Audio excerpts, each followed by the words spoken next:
কবর কবিতাটি আবৃত্তি করছেন কবি শামসুদ্দিন আহমেদ, যিনি আমার মরহুম পিতা আমির হোসেন মাস্টারের খুব কাছের এবং ঘনিষ্ঠ বন্ধু ছিলেন।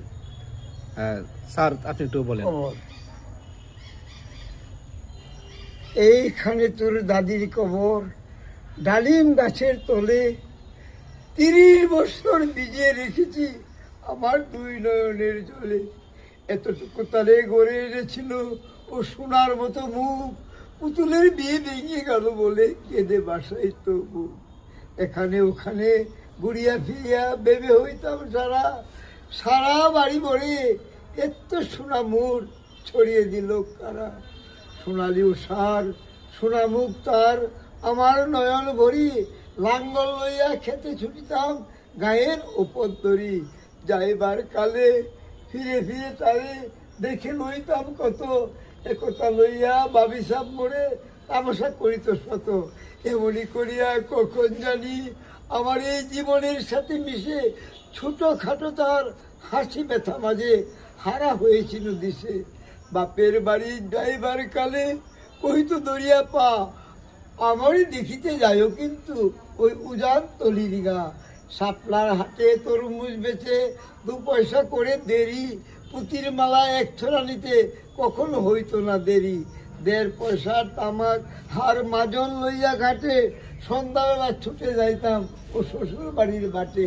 হেসো না দাদু, সেসব তামাক মাজন পেয়ে দাদি যে তোমার কত খুশি হতো দেখতে যদি চেয়ে। নদ মেরে নেড়ে কহিত হাসিয়া, এতদিন পরে এলি, আমি যে হেতায় প্রথম বাড়িতে কেঁদে মরি আঁখি জলে। আবারে ছাড়িয়া এত ব্যথা যার কেমন করিয়া হায়, কবর দেশেতে ঘুমিয়ে রয়েছে ও নিজুম নিরালায়। হাত জোর করে দোয়াবার দাদু, আয় খোকা দয়াময়, আমার দাদির তরে যেন গো ব্যস্ত নচিব হয়।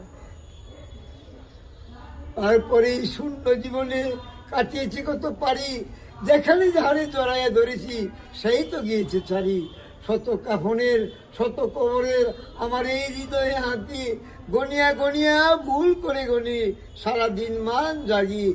এই মোর হাতে কুদাল ধরিয়ে ও কঠিন মাটির তলে গাড়িয়ে দিয়েছি কত সোনা মুখ নামে চোখের জলে।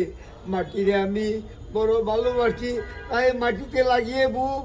আয় আয় দাদু, গলাগলি ধরি এতে যদি হই সুখ। সেই ফাল্গুনে বাপ্তুর হাসি কহিল আমারে ডাকি, বাজার আমার শরীর আজ কি যেন করে